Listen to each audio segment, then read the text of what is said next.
Okay, good afternoon, ladies and gentlemen. Have attention, please. All quiet, please. Thank you. Go ahead and take out your notes so that we have those ready to go. I think we were into King Henry VIII and his wives, right? I think we actually got him dead by the time we finished the period, right?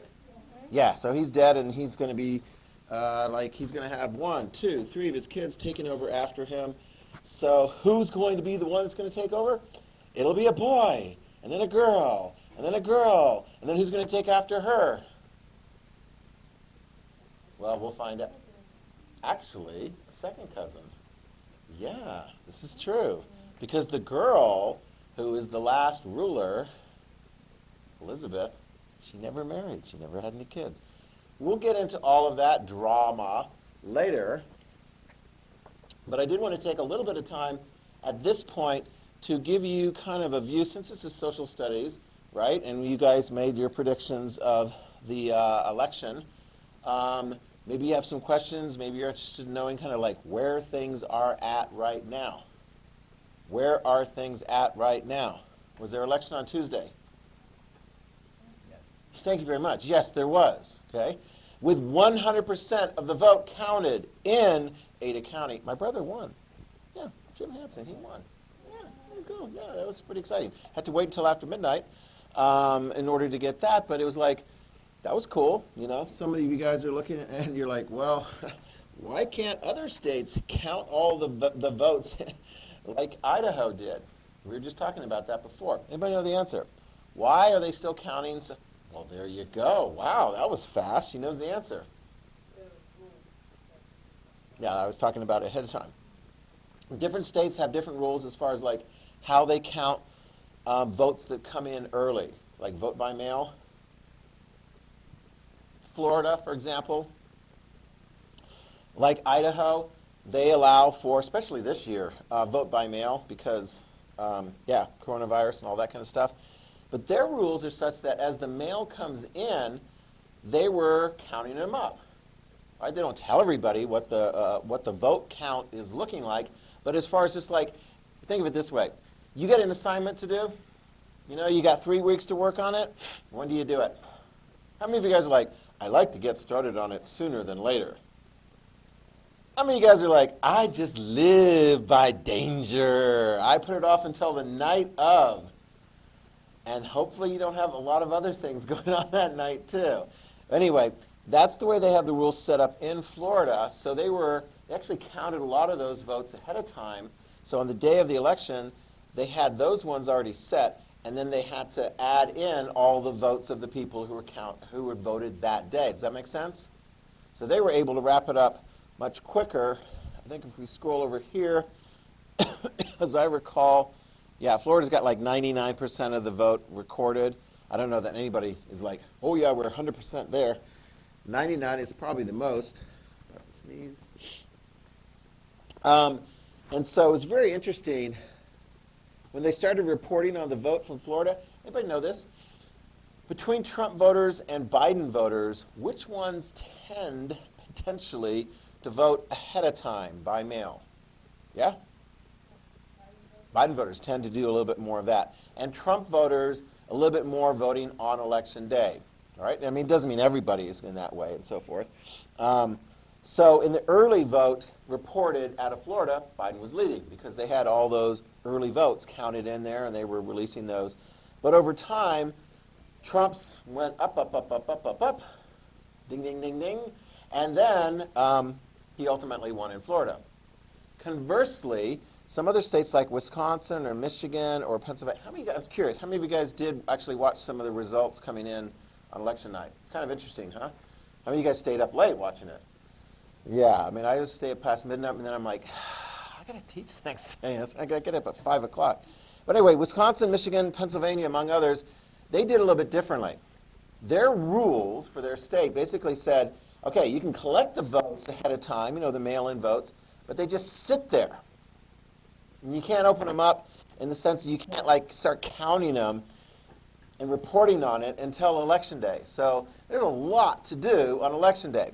And those states in particular were counting first, for the most part, the votes that had been cast that day. So that was why the votes that had been cast that day, Wisconsin, Michigan, Pennsylvania, Trump came out into a lead in all three of those states. As the mail-in votes are now being counted, Wisconsin, the margin went, I'll show you what the margin is there in Wisconsin. That one, news media organizations have said, yeah, Biden's won that one by about 20,000. You're like, I don't know. The Trump campaign has said, we want to recount. That's close enough. We want to recount. Which is very interesting. Do you know anything about recounts? What do you recount? What do you recount? You count the same stuff you counted. Okay, you recount the same stuff you counted. So, for example, my uncle, Reed Hansen, he lost a primary election by 5 votes. That was close. We had a recount. It was over in Idaho Falls. We had a recount over there. Came back. Oh, there was one change in one of the precincts. The vote changed a little bit. The number changed a little bit. Oh, there was another one in another precinct. Oh, when it was all said and done, it was exact same. He lost by 5 votes. And my brother won in his Ada County Highway District race, but there was another Ada County Highway District race where the vote margin was 2 votes. I kid you not. Someone won over another person by 2 votes. Do you think there'll be a recount there? Oh, I'm sure there'll be a recount there. And that actually is really, really close. Is it possible to have a tie? You know how they do that when there's a tie? Guns. Just kidding. No, not guns. Sometimes they'll do like a card game or toss a coin. Yeah. How do the votes change? So here's the deal. For my uncle's one, in that time, they were using punch cards. So you get a stack of punch cards. Because when you do recounts, pretty much everyone, it's like what they want to do is have like a record. So pretty much everyone's doing it. I know in Idaho they do it like you have a piece of paper. So like when I vote now, I fill in like a Scantron kind of sheet, you know what I'm saying? Bubble it in. And so they have that piece of paper. So you run it through the machine. So what happens sometimes is maybe 2 of them stick together. Right? And so you re-register one but not the other. I mean, that's, it doesn't happen too often, but that's one of the ways. Okay? Sometimes it gets a little bit more complicated because then you get into questions of like, well, should that ballot have been counted? I remember in my uncle's recount, there was a mail-in ballot from somebody who had died by Election Day. They'd voted before Election Day, but they had died by Election Day. And so there was an interesting question. Do you count that vote if on the day of the election that person is no longer alive? And I think the answer was no. I can't remember exactly, but those are the kinds of interesting questions that come along. Wisconsin, where they're going to have a recount. They've done statewide recounts before. That'll be a statewide recount. They've done statewide recounts, and I think the last time the shift was just over 100 votes from one to the other.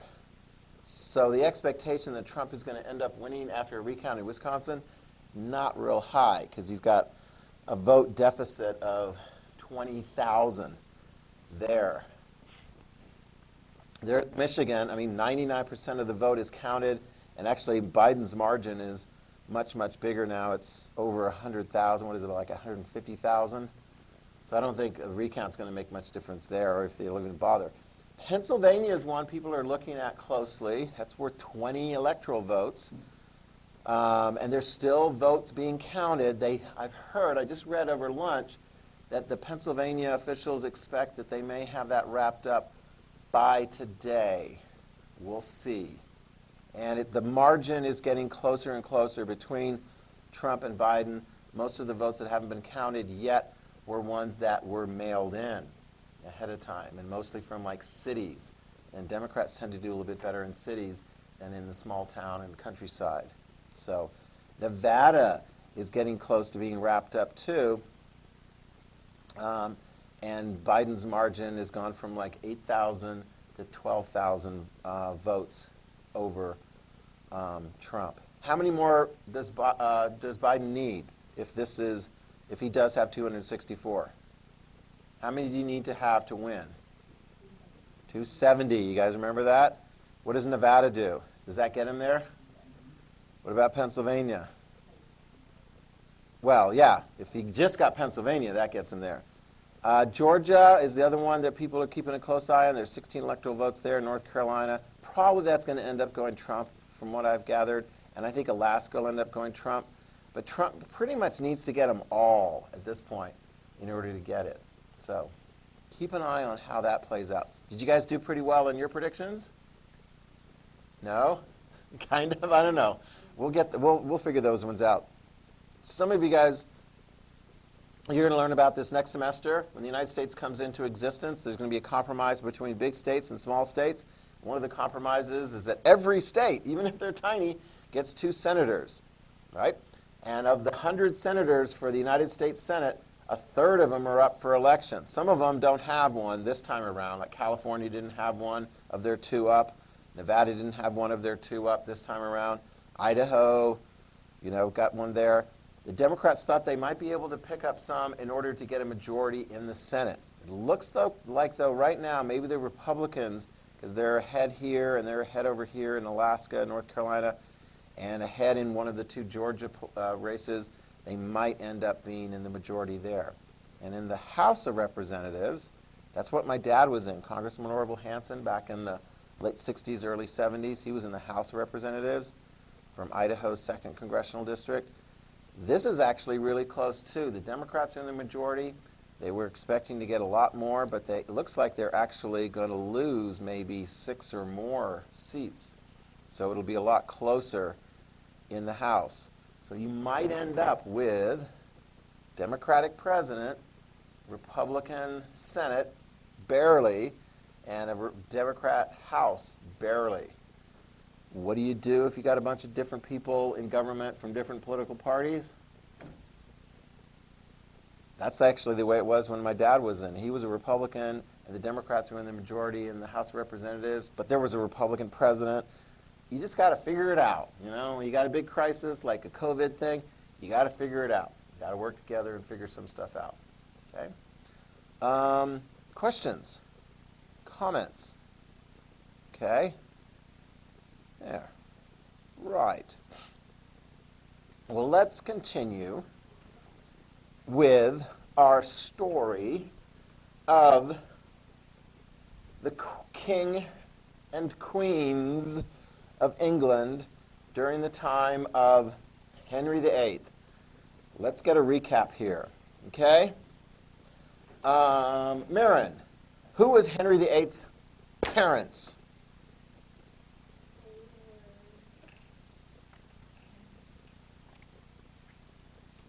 They're from England. These are English, so we're talking about the English here.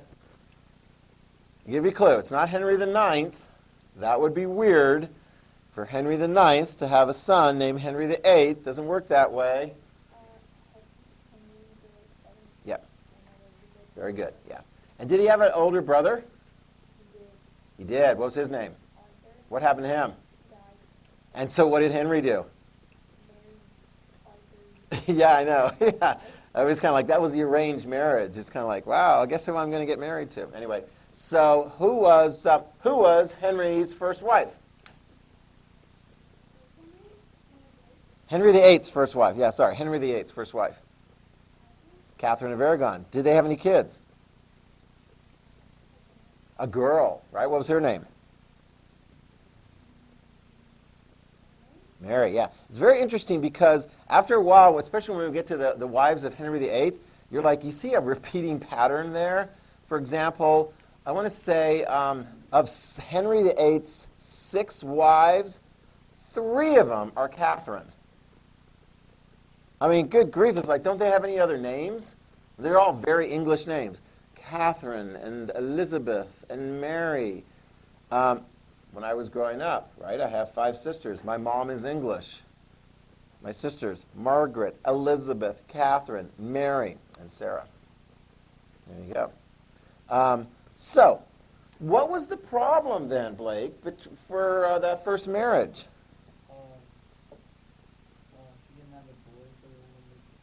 So what's the problem with her not having a boy? Can't girls rule? He didn't want a girl to rule? Did he think that maybe a girl couldn't rule, or was it just his opinion, or did other people share that opinion? Other people share that opinion. And that's the interesting thing as you look at that, because there's so many of them were afraid that if a girl was ruling, the country would be weaker. And if it's weaker, are they more or less likely to get invaded or attacked by another country? More likely. And of course, this is the fascinating thing is as we tell this story, we're going to see evidence thrown up from history to support the idea that girls can't rule, but then evidence to throw out the idea that girls can't rule. Okay? Which we will see today. Actually, here's an interesting one. If I were to do a chart of all the vice presidents up there, would there be any women for the United States of America? Will there be one if Joe Biden is the next president? And what is her name?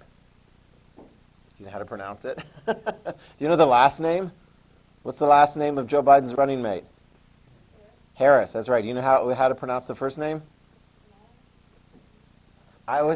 In my mind, I literally now visually see this, which is a comma. Kamala. Kamala. Anyway, that's how you pronounce it. I was always calling it Kamala, but apparently that's not pronounced right, but whatever. So, Kamala Harris, okay? So, here we go. Henry VIII was able to get a divorce from his first wife, but with great difficulty. Obviously, the Pope didn't go along with it because the Pope didn't want to upset Catherine of Aragon's family, the Habsburgs. Remember that part? But the Pope ultimately couldn't stop the English Parliament, English nobles, for doing what Henry wanted.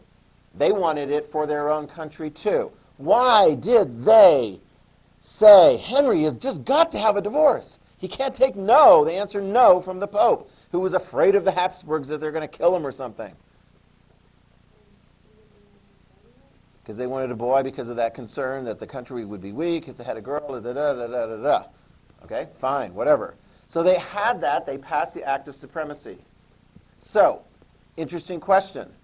Can you answer me this question, Spencer? Is the Church of England under the king, with the king in charge of the church, right? We had that in your notes. And the king can give himself a divorce, and he did. Is it Catholic or not? Now, the correct answer clearly is it's not Catholic, because if it was Catholic, it would be under the Pope, right? But is it Catholic? Kind of. How kind of? It has most of the same stuff. What was the one thing I think I talked about last time that was a little bit different? Yeah. Yeah, the priest having a wife. Okay? And in fact, it's interesting because if you're in the Catholic Church today and you want to be a priest, can you get married? I mean, back then you couldn't, but what about today? Same thing, you can't. No, you can't. Although they did have some interesting little kind of wrinkle. They actually said if you were like a priest in the Church of England, also known as the Anglican Church, or in this country it's called the Episcopal Church, or if you were a priest in that Anglican Church or Episcopal Church and then you switched and you became a Catholic priest, but you were married, could you keep your wife? Apparently, yes. So, in fact, there are some priests, not a lot, in the Catholic Church today, but only if they switched. All right? So, who did Henry VIII have in mind to be his second wife? Anne Boleyn. There she is, Anne Boleyn. Okay? And did they have a child? And was everything good? This is where we left off, wasn't it? No, we went a little bit further. What happened with Anne Boleyn? She had a girl? Was that cool? No, why not? He wanted a boy. And this is the one where Henry looks really bad because he created evidence. He got tortured evidence from Anne Boleyn's brother that he confessed to having relations with her, and therefore he was killed, and Anne Boleyn was killed. And then, of course, Henry is able to marry a lady-in-waiting, somebody who worked with Anne Boleyn. Her name was Jane Seymour, and she gave birth to Edward. And I remember doing this with you guys. Marin, how is that painting not accurate? We know it's accurate because there's the father, Henry, there's the mother, Jane, and there's the son, Edward. How is it not accurate?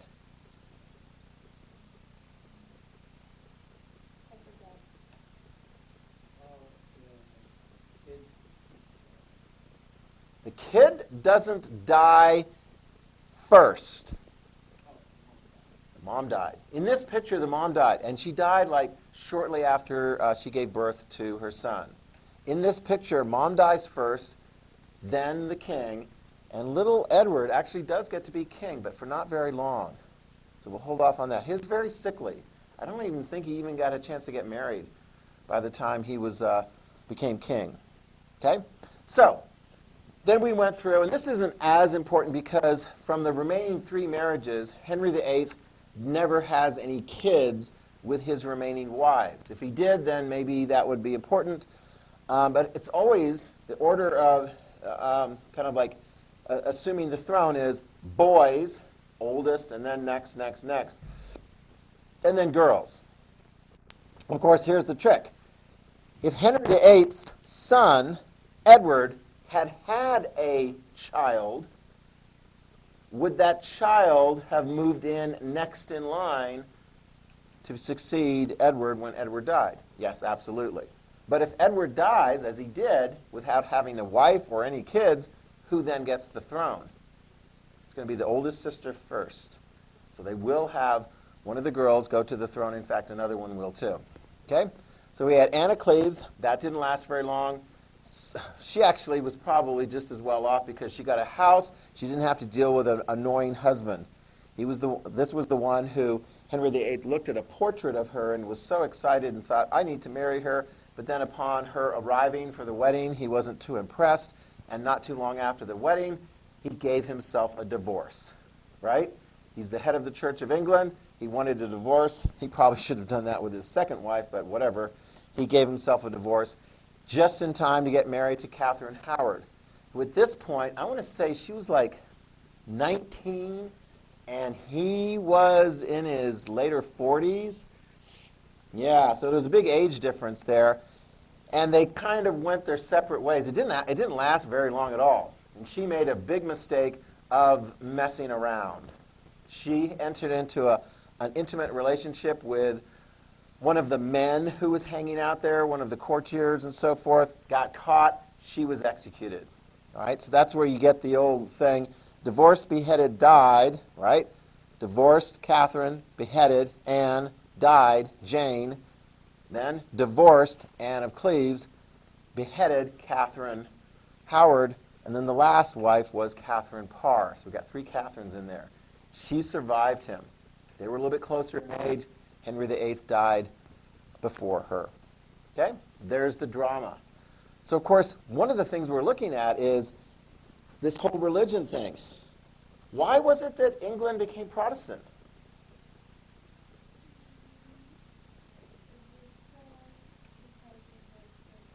Yep, that was it. I mean, that's it. That really is it.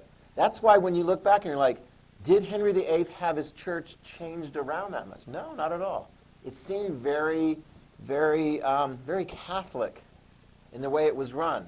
Now, in your handout that I gave you, there were people, and this is going to be something that's going to pop up, and this is actually going to influence the history on the other side of the Atlantic from Britain, as in the English colonies in America. If you look at the very top of the handout that I gave you, it's got the first bullet point, it's got Anglican Church, right? That's the Church of England. That's Henry VIII's church, which does things pretty much the same way as the Catholic Church, except no pope and priests can get married. Those are 2 of the bigger differences. But within England, you start seeing developing a variety of different people. 1, make sure you have this down. There were people who were Catholic who did not like this whole, oh, well, Henry's going to change the church just so he can give himself a divorce. They're like, that's not good enough. They remained faithful to the Catholic Church. They did not want, and of course, among those people who really felt like that was really bad that what Henry VIII had done were these 2 people. Henry's first wife, who remained Catholic, and who raised their daughter, Mary. Make sure you write this down. Mary is most definitely Catholic. Most definitely. We'll see what happens when she comes onto the throne. But there's going to be some other people in England who will be known as Puritans. think of them as like real Protestants in the sense that they want real changes. And most of these Puritans, there's going to be a variety of different Protestant groups and so forth. Puritans are most closely associated with the Calvinists. Remember we talked about the Calvinists who popped up in Switzerland, and they're actually going to become fairly popular in other parts of Europe, including France. We'll be looking into those guys as well. Okay? So keep an eye on that, because so far it looks like the person whose opinion matters on what the religion is in England is who the monarch is. And Henry VIII says, Church of England, I'm the king, I'm in charge, that's what it is. Sorry, Catholics, you're just going to have to lump it.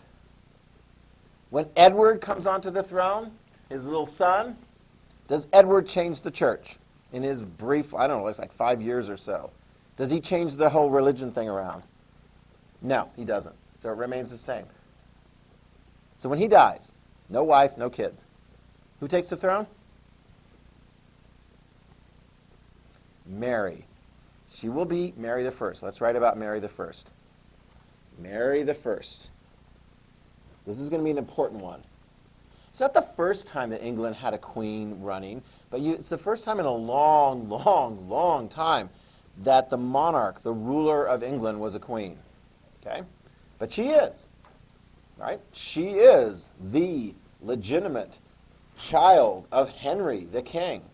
So, they're like, she gets support from the nobles. Of course, some of them are wondering, is she going to do anything to change things around when she comes into power? Oh, she definitely wants to change. What do you think, Jordan? What do you think she's going to change? Exactly. What do you suppose she's going to change the religion from? From the Anglican Church, the Church of England, a quasi-Protestant religion, to what? Catholic. Write that down. She changes it to Catholic. And she changes it with a lot of strong feeling. Okay? She wants Protestants in her kingdom, her realm, her country, to be out of there. I mean, she's like, we're going to crack down on these Protestants. Okay? And it doesn't matter from what rank in society they're from. Now, this is going to get her into some problems ultimately. If you're a poor, like, peasant Protestant or something like that, you know, you don't stand much of a chance trying to continue your faith. But what if you're a nobleman? Write this down. There were some noblemen who were, you know, really, they were Protestants. In fact, some of them were like, you know, they were like the Calvinist type. They were the Puritan type. They really didn't want England to have anything to do with the Catholic Church. And in fact, those were the ones that were like bugging Henry and so forth to like, you know, hey, let's make our church more Protestant, like the Lutheran Church or the Calvinist Church. What would Mary do to those kind of guys? Those wealthy, powerful nobles that are part of the parliament and so forth, yeah? Yeah, they would be captured and they would be burned at the stake. And so once she's in power and she's burning some of the Protestant leaders at the stake, some of the top nobles, of course, if you're a noble and you're like, that's going to happen, you get the heck out of Dodge. I mean, you get on a boat and you go to the Netherlands or some other place where it may be safe. This is where she's going to get a bit of a bad reputation in history.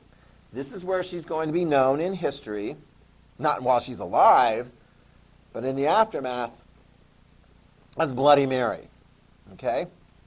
Although you could actually refer to her as like charred Mary, I suppose. That would make a little bit more sense because her opponents weren't necessarily like, you know, bloodied as much as they were like burned at the stake. But she remains in power. And in fact, it's interesting. Let me see if we can get this. Yep, here we go. She had a very important husband. Look here. Here we go. There's Catherine of Aragon, right? That's Mary's mother. And of course, there's Henry VIII. That's her father. Catherine of Aragon was one of the daughters of Isabel and Ferdinand. Have you heard of Isabel and Ferdinand? We're going to get to them a little bit more later on. They were very famous in history because when they married together, they took their two territories and became one unified country for the first time in history. And by the way, they speak Spanish. What was the name of that country? Spain, very good. And Ferdinand and Isabel are probably most well known in history as hiring an Italian sea captain who had this really wild idea that he could get to China and India by going west. Who was that guy that they had hired in 1492? Who sailed the ocean blue? Exactly, Columbus. So Isabel and Ferdinand are known for several things, but they're most definitely Catholic. Their kids are Catholic, and Spain is Catholic. So here's Joanna, and she marries Philip, and then there's another. And it's like, man, they're all marrying each other. Anyway, so we got Joanna and Philip, and marrying Charles V, and Isabella, and Philip II. And Philip II, write it down. Philip II, he's the second Philip, King of Spain. And he is husband to Queen Mary of England. Now, this is interesting. If the King of Spain and the Queen of England have a kid, potentially, what might that lead to? England and Spain as one country? Do you think the English nobles would really like that? To be tied into Spain? I'll tell you what. They really wouldn't. So they were actually a little bit concerned about that particular marriage. Because her kid is going to be the next monarch of England. His kid is going to be the next monarch of Spain. Their kid could be the next monarch of Spain and England. And which of those is more important? I don't know. As it turns out, you can write this down. Mary was very pleased at the growth inside of her. You're like, that's a weird way to describe her pregnancy. I mean, she believed she was pregnant because she was growing. I mean, that's what happens in pregnancies. It's like, have you ever seen somebody that's like 9 months pregnant? It's like, what, you swallow a watermelon seed? No, it's not. That's not how it happens, okay? She did actually have a massive growth inside of her, but it was a tumor. Okay? It was this cancerous tumor that ultimately will take her life. Now, of course, some people are going to be very sympathetic to her. I don't know. Who would be some people that would not be sympathetic to Queen Mary? Maybe some of the Protestants who are getting themselves burned at the stake. But this is why it's very interesting. Because Mary will only be on the throne for, 5 years? Got that? And then she'll be dead. And who's going to take over after her? Her husband? No, not her husband. Just because he marries into the English royal thing, and Mary marries into the Spanish royal thing, doesn't mean he gets to take over after she's gone. Who's next? Got a volunteer? Who do you think? Yeah? It's going to be Elizabeth. And this is a little bit problematic. I'll tell you what.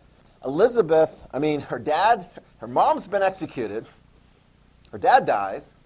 She's raised. Now, she is raised with an education. She is raised as part of the royal family, but she's like thinking, I got an older brother, or I got a brother, he's younger, and he's going to go to the throne. And he ends up dead. And she's got an older half-sister, right, who's going to be on the throne. And the older half-sister, for a while, Mary was like, especially when she started feeling like, I don't know if I'm going to make this, she actually put her half-sister, Elizabeth, in prison for a while, in the Tower of London. She was really concerned. She went up to Elizabeth and basically said, what's going to happen when I'm gone? Are you going to change the church back the way Papa had it? Or will you keep it the way I have it, as the Catholic Church? I mentioned that, right? She returned the Church of England back to the Catholic Church. If you were Elizabeth, what would you say to your older half-sister who has a bit of a reputation of getting things the way she wants? What would you say to her? Or would you try to change the conversation? Yeah? You tell her, yeah, for sure. So you wouldn't get killed. That's what Elizabeth's thinking to herself. How many of you guys are thinking Elizabeth wants to get killed? No, she doesn't want to get killed. But what if Elizabeth is thinking, I don't want to do that? What do you say? Do you tell your sister what she wants to hear? I tell you what, yeah?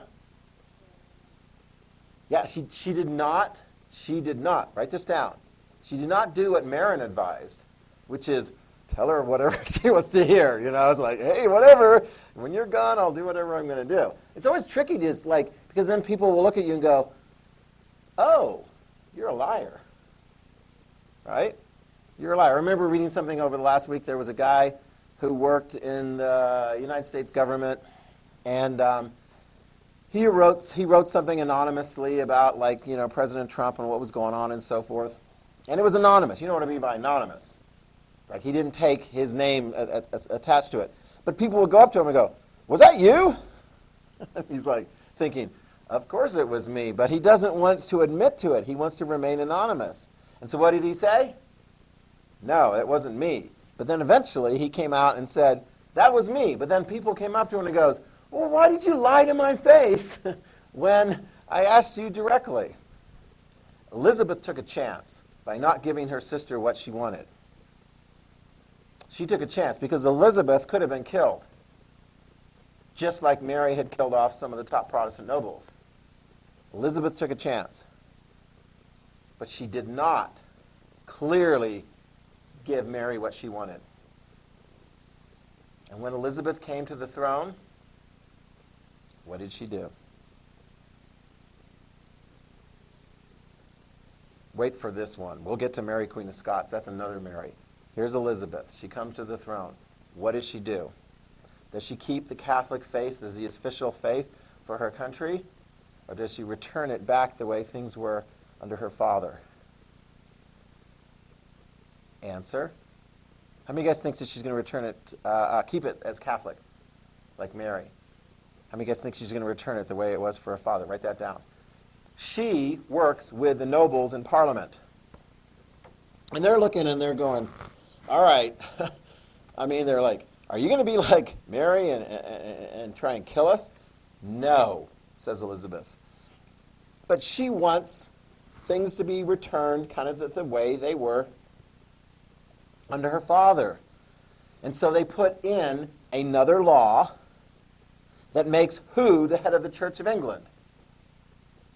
Her, yeah. She will be the head of the Church of England. So England will now be a Protestant country. Again. Now, of course, she, like her father, is going to get people coming up to her and going, we want Puritan, we want real Protestant, we want this, this, this. And then, of course, she's going to get other people coming up to her going, oh my gosh, this is terrible, we need to be a Catholic country. You know what she says to all that religious discussion and so forth? She says, look, I'm the monarch, and some of you don't think I should be the monarch because you say that the marriage of my father and my mother should have never happened. And in fact, it didn't happen because you don't recognize the divorce of my father and his first wife. And so therefore, since my father was never divorced from his first wife, I, the child of Henry and Anne, is it illegitimate? And therefore, there literally were, like Catholics in the country of England, that were referring to Elizabeth behind her back as that queen. You know what I'm saying? So here's what she said in response. I'm the ruler. Okay? You have to accept that. As far as how you practice your own religion in your own head, do what you're going to do. Wait a minute. Does that sound like toleration? Write this down. Elizabeth, in practice, was a fairly tolerant queen. Now, if you were Catholic and you tried to get rid of her, oh, she would have you done, okay? I mean, that would be it. But if you were Catholic and you're like, you just want to do your Catholic thing, and you're like, okay, whatever, she's the queen, that's cool, she's not going to mess with you. You got that? It's a fair amount of toleration. And if you were like, a Puritan saying, okay, I want the country to be more Protestant, she'd go, oh, that's nice, whatever. So this is a very interesting thing. A little bit of toleration. Not everyone's going to have that attitude, but Elizabeth actually had a phrase that she said, I don't wish to make windows into men's souls. She doesn't want to go look into their soul and find out what really is ticking. You got that? Very practical. Nobles in England will come to admire her greatly. You can write this down. While little was expected of this girl who became queen, the monarch of her country, they should have identified early on that this is a survivor. This is a smart woman.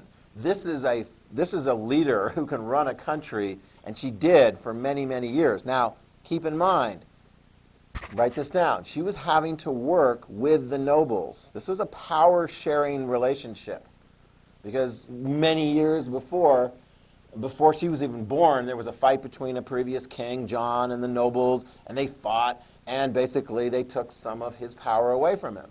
So this relationship between monarch and nobles in England is more of a power-sharing relationship. Got that? And so Elizabeth was smart. She's like, I want the nobles on my side, and I'm going to be on their side, and we're going to move this thing forward, and what's the best way to do this? We're going to be the Church of England. Okay. And here's another thing. This is very interesting because she used some of those so-called female attributes to her favor. Have you ever known somebody like that? A female who can get their way, you're nodding your head, who can get their way with men by being very female. How do they do that? Flirtation. She used a bit of that, right? She also, it's almost like sort of a jujitsu move or something. I'm probably not even using the right words. But it was like sometimes people are like, the best approach is to attack directly. But sometimes the best approach is to retreat and make your opponent or potential opponent feel very much at ease, as though they're in charge, they're victorious. I mean, even think back to Genghis Khan. How did he win some of his battles? By retreating, exactly, faking a retreat and drawing the enemy in. Elizabeth did a fair amount of that with men. It helped her. It was part of her like array of moves that she could do politically to appear weak. Can guys do that as well? Can a guy pull off appearing weak? Or are they expected to be like macho all the time? Yeah, I'm not going to give up a fight. Think about that. Here's an example. And you guys, I don't know, how many of you guys are like getting your learner's permit yet for driving? Or is that not quite, you're coming up here? Okay, so you're driving along and you get pulled over for your first ticket. What are you going to do?